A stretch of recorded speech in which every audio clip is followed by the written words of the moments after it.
Okay. All right, we'll call the public safety meeting to order. And Can we remind everybody that this is live streamed through YouTube? If everyone can mute their devices until they want to speak. Thank you. Sorry.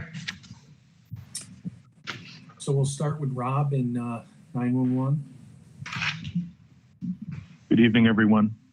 I have a request to apply for the 2020 Emergency Management Performance Grant COVID-19 Supplemental Program. The grant is for $13,794 with a 50% match by the county. The grant is due tomorrow. We had conversations about it, and what we came up with was we would like to use the grant to purchase N95 masks, surgical masks, gowns, gloves, and safety glasses, basically supplies for COVID-19. Move it. Seconded. Motion made and seconded. All in favor? Aye. Aye. Opposed? Are we doing an official resolution on that, Rob Lopez?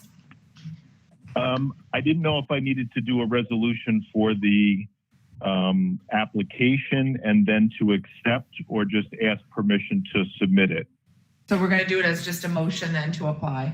Yeah, and I Correct. think we should do a resolution. Once we get the grant, we'll do a resolution to To accept. accept it. Okay. I All just want to confirm that. Thank you. The only thing I have is agency data for June of 2020. Our call volume, which was incoming call volume, was 4,357 calls.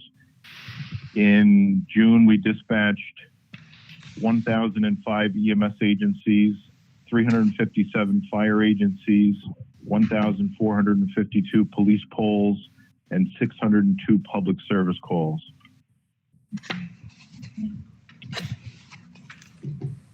Okay, any questions for Rob? Thank you, sir. Thank you.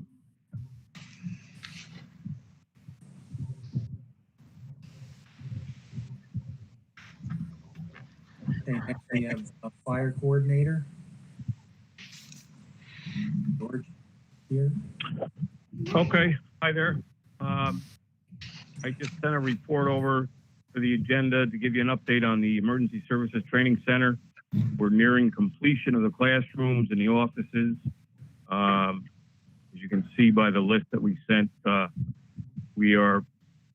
we'll be probably 90 to 95% done by mid to late September. We are starting to train our instructors and the state instructors and our office staff on how to use some of the props and simulators that we've been purchasing for the training facility. And we do have in-person classes resuming on July 28th. We're going to start with a class that we had canceled back in March and finish that one up. And then as we start to roll forward, we'll start to have classes 3 or 4 days a week out there, 3 or 4 nights a week. I'd just like to give a kudos to the Highway and Facilities Department. They've been helping immensely out there trying to get this thing completed and getting pieces of their work done in spite of all the other stuff that they've had to do through all the county buildings for all the COVID response to get them opened and stuff. So they've been doing a great job.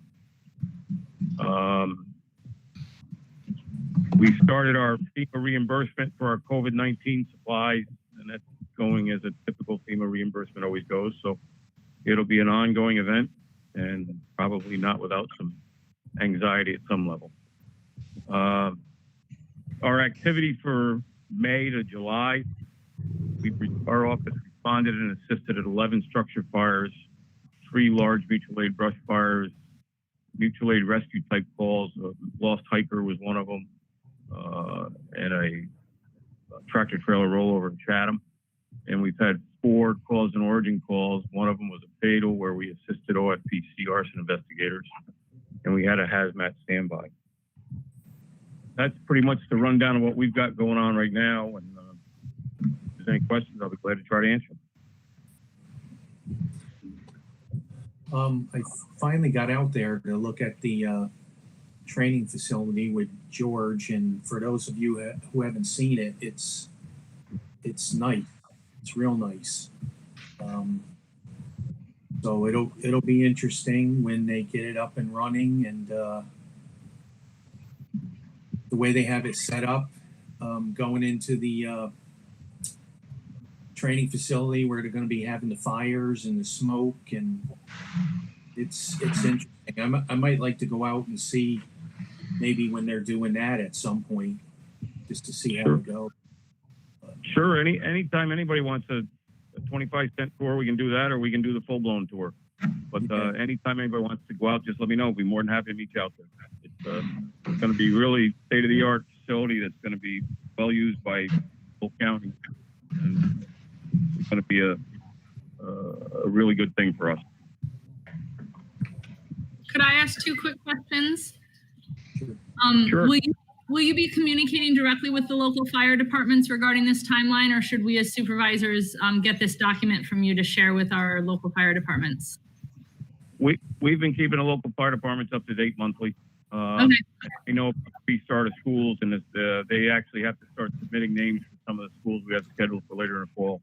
So they're up to speed on that. We try to communicate at least monthly, if not more frequently, about it.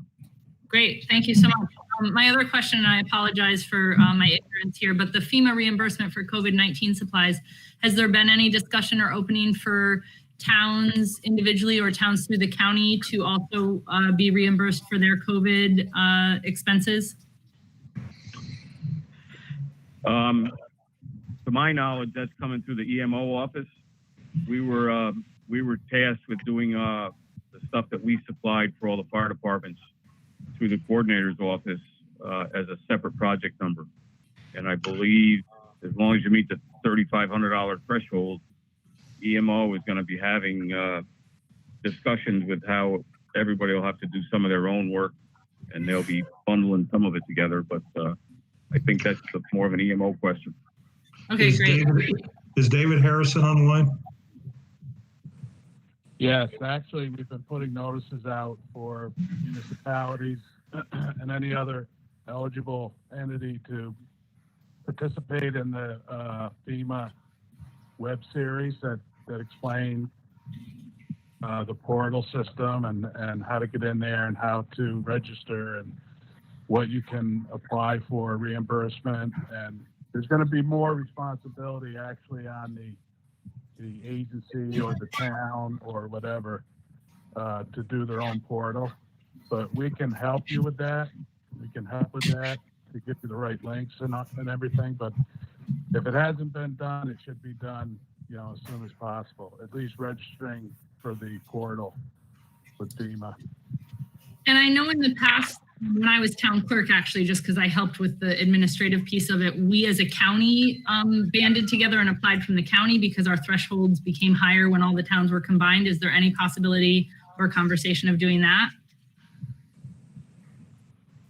I don't know if I really don't know if they're going to allow that with the new system. I think you can combine all your town agencies and just have one town portal. Okay. And as long as it reaches the total for the entire town reaches, it was 3,300 hours. It might be up a little bit now, but as long as you reach that as a total, then you're eligible. And the county has to reach the threshold of, 250 or whatever it's going to be this year, which there's not going to be any problem with the county meeting that as a whole. Okay, great. Well, I'll be in touch with you, David. Thank you so much. Okay. And just so if I can add, Ron and PJ have been working with the grant writers we hired in terms of putting information together on FEMA, or not on COVID expenses, not necessarily FEMA, but so they're working on it as well. So we got a team of people working on this issue. Great. And could something from the chairman or Kelly to all the supervisors just to let them know, this is available and here's the process, and contact David if you need help? Yeah. That Great. was put out, Supervisor Hogan, that was put out quite a while ago, and there was some, as David said, there were some online instances where you could go on. I think what you're going to find is most of the small towns are not going to be eligible for any of these expenses, but that information was shared. I'm sure that they could share it again. Okay.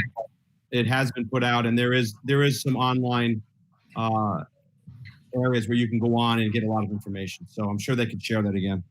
Okay, I missed it. I'm sorry. Thank you so much. Kelly, this is PJ. Could you email the link for this meeting to Ron Campanera? He just texted me.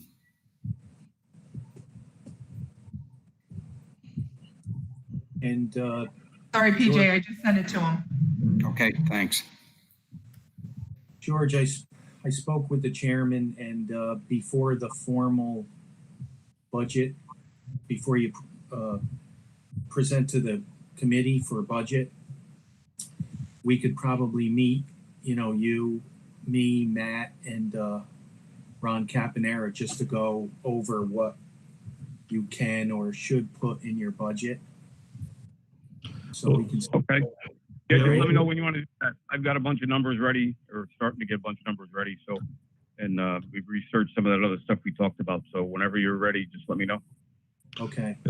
PJ and Keeler should be involved in that as well. Okay.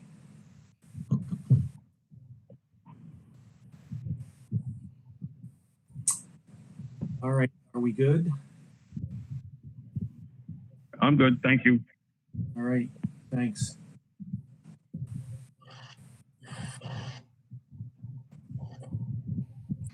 Next is Public Defender, Shane Zoney.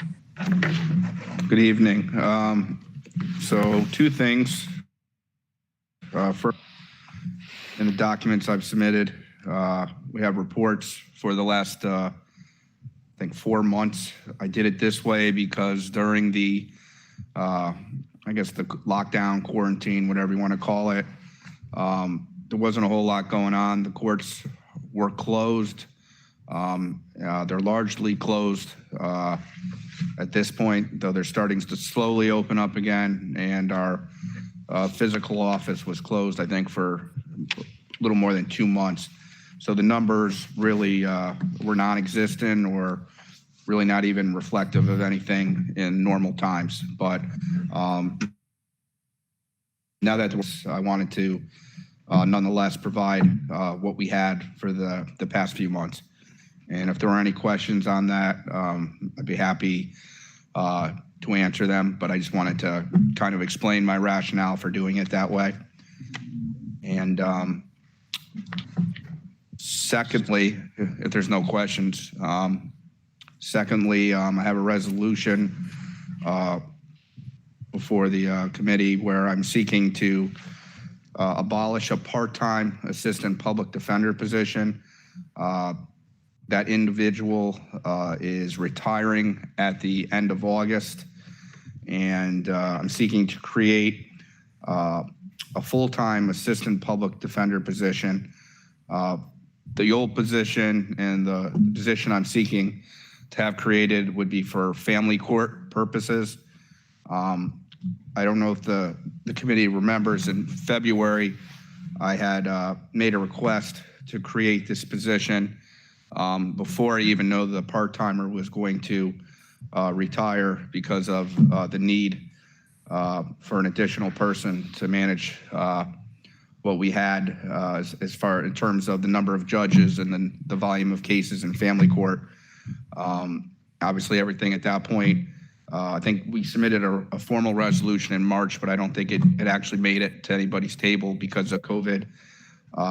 So in the meantime, this person has decided to retire. I'm in need of an additional person, or not a replacement person. This position would be fully funded through ILS grants for 3 years. And because the county would be fully reimbursed, the county would actually save about $55,000. I'll move it. I'll second. Wait a minute, I got a question. Sure. So we're going to do this for 3 years. Do we keep track of something like this being the way things are with us? financially that after the grant goes away, how does that work? Does this position go away or does it come up before the board again to be refinanced? There's no condition attached to the grant that the county has to keep that position. Okay, so I was just wondering how it works. You know, Yeah. If you're going to keep them, you'd have to come before the county and ask for that. Absolutely. PJ keeps track of all those grants, right, PJ? Yeah, we submit for reimbursement on a quarterly basis, working together with Barb Dravick there. And so far, it's been real smooth. Okay. Matt, did this go through point one?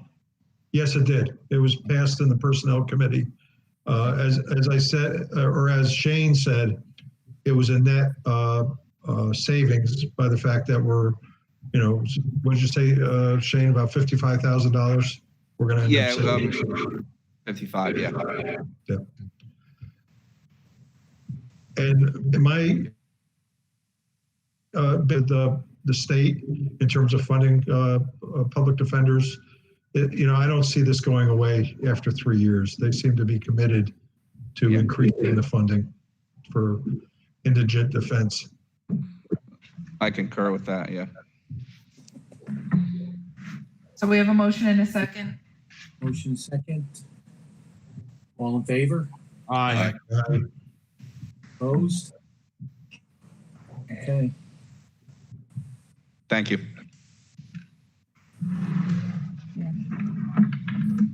You have another resolution? Me? Yeah. To accept a grant distribution? Right. Another resolution is to accept the grant rewards distribution 10, and also to extend the second upstate quality improvement caseload reduction grant. And those grants help fund positions in the office. Move it.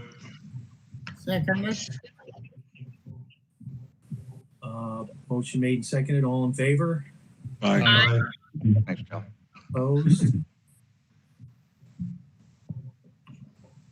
And then you also have, you had, you lumped them together, but you also The what? arraignments, Yeah, I thought I went over that before when I first the started. arraignment ones. Yeah. I didn't show those, I just showed your monthly reports, but Okay. also in the packets were the arraignment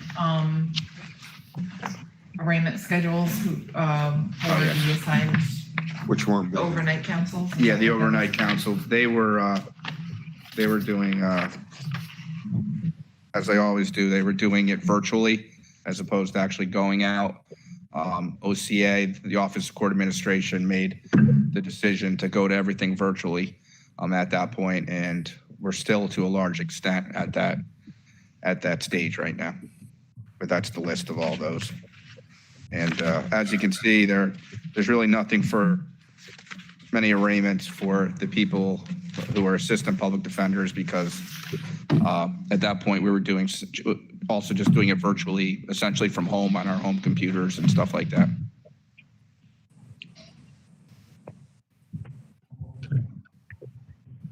That's, I believe, all I have.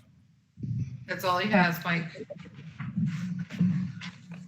Okay, any questions for Zane? All right, thank you, Zane. Thank you. Go. I don't blame you. Yeah.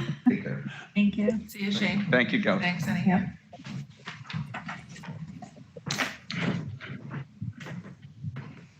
Sheriff is next. Good evening, everyone. The first resolution that I have on the table is for authorization for the Sheriff's Office to enter an agreement with GTEL, which is Global Tech Link Corporation. It's currently the phone service that we use for the inmate phones. The agreement runs out this coming up shortly, and we were able to actually increase the percentage that the county is getting from 55% to 80%. Of course, with inmate populations being down, that number is down also. It's a 3-year term. And again, this is the inmate phone system. I'll move it. Second, Race. Motion made and seconded. All in favor? Aye. Opposed? I have a question about that resolution. Anybody wants to read the contract? Want me to go to my second one? Revenue.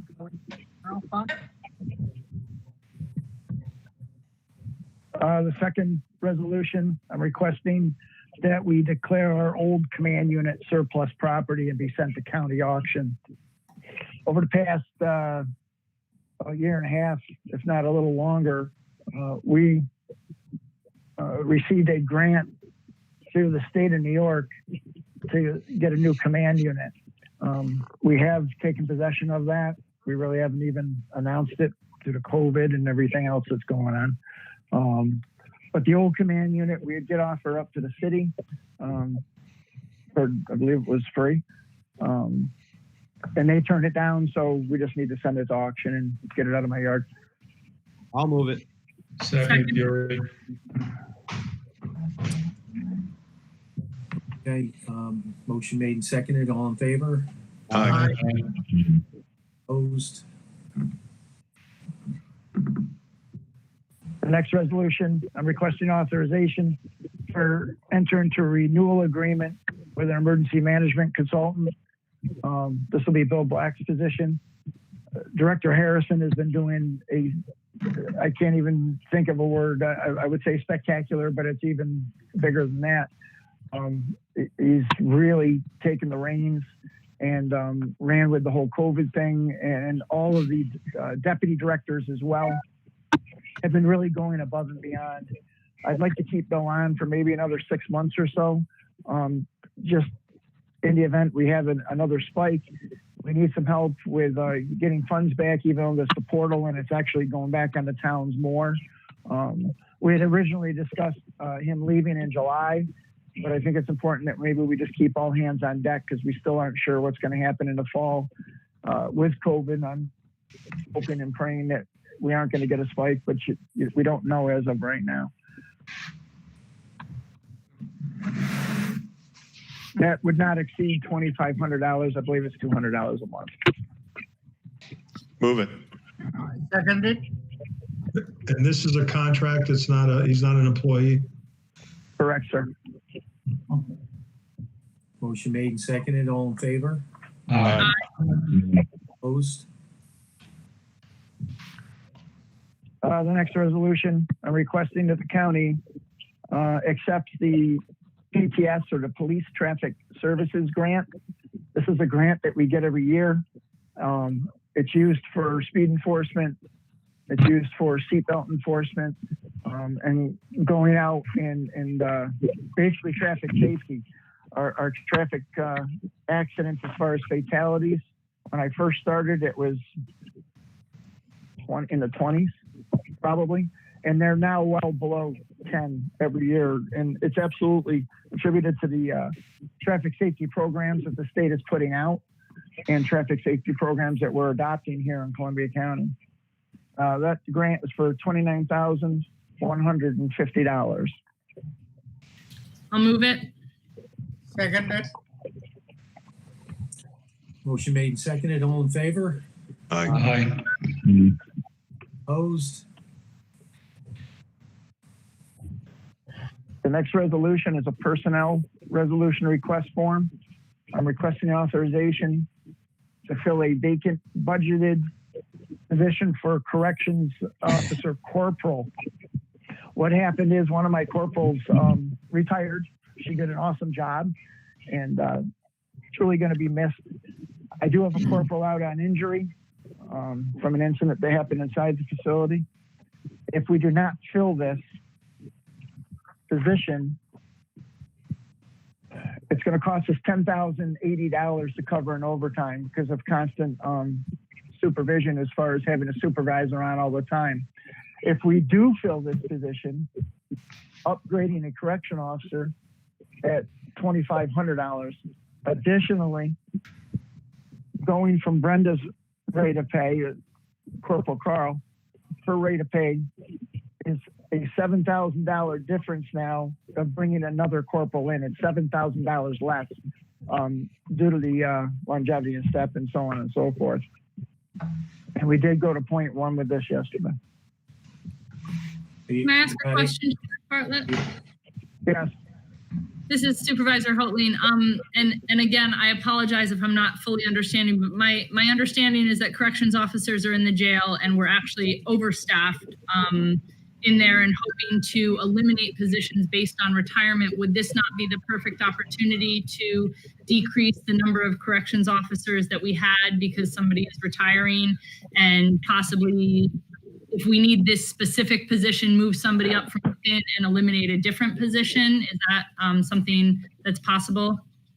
Yes, ma'am. We're already doing that now. I haven't filled one slot. We are not going to backfill the corrections officer spot. So we would promote a correctional officer to corporal, but not backfill the CO spot. I have a plan right now. 4 or 5 officers by the end of the year will be going. One guy may have just pulled his papers. I have to wait and see what he's doing. But with all those positions, not backfilling at the bottom spot. And is there a way, because I'd feel much more comfortable voting yes for this, is there a way to amend the resolution to just add that part in that? It is. It's already in there. It's on the bottom. Yes, It's in the resolution. I can read it at the bottom. It says, whereas savings will be approximately $7,095 due to the decreased step and longevity, an additional $36,173 in savings by not backfilling the correctional officer position, for a total savings on this of $43,000. Thank you. It's very small. I can't actually read it. So thank you very much. Okay, yes, ma'am. Fury will move it. Second. Motion made and seconded. All in favor? Aye. Opposed? Okay. The next financial resolution request form is authorization to accept a child passenger safety seat grant. And the CPS grant that we use, we go out and we do child passenger safety seat details. We install seats, we get seats through the money also.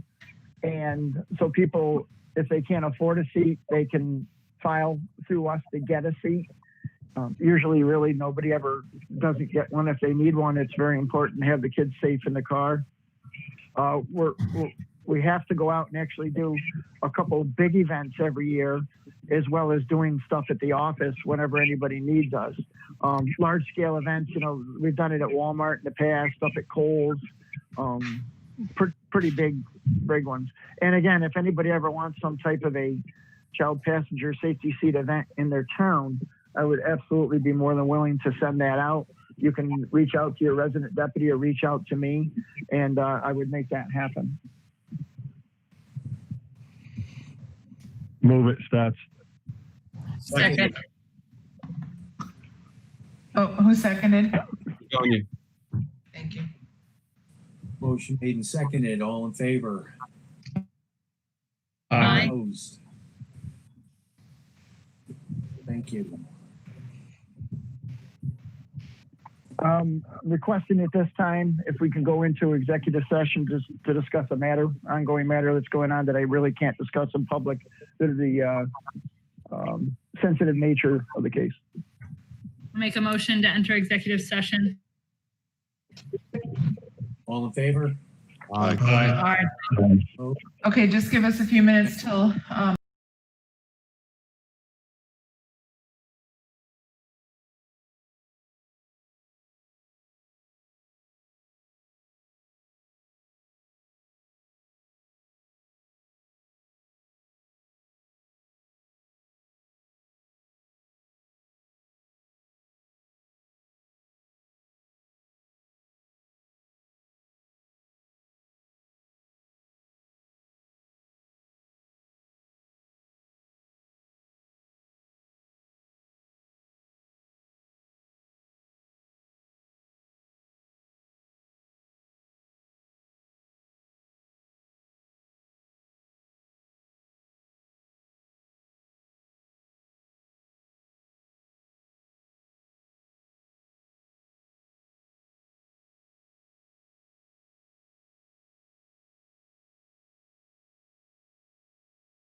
Good to go.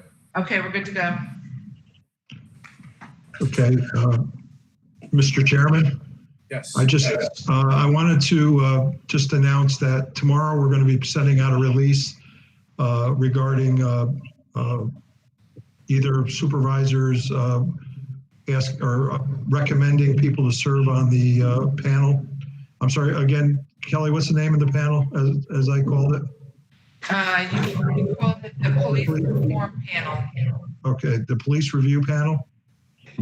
Reform. Reform, I'm sorry. So we're going to be sending out a notice on that. We'll also be posting it on our website and in a variety of other media outlets so that people can send in if they're a community member and they want to serve, and we'll consider those recommendations and or applications, I guess, for lack of a better term. My goal is to try to keep the committee manageable. So anywhere from 12 to 15 people, I would consider manageable. And once we get that, I'll review the proposals and we'll make some decisions. I want to thank you, Chairman, for advertising to the public, to the community. I think that really shows a desire to be open and transparent and allow the community members who would like to have a part in it at least apply for such a position. Thank you for doing that. Thank you. Okay, any other questions, comments? Motion to adjourn? Second. We have a motion and a second. Ligonia. All in favor? Aye. Opposed? Thank you. Ligonia.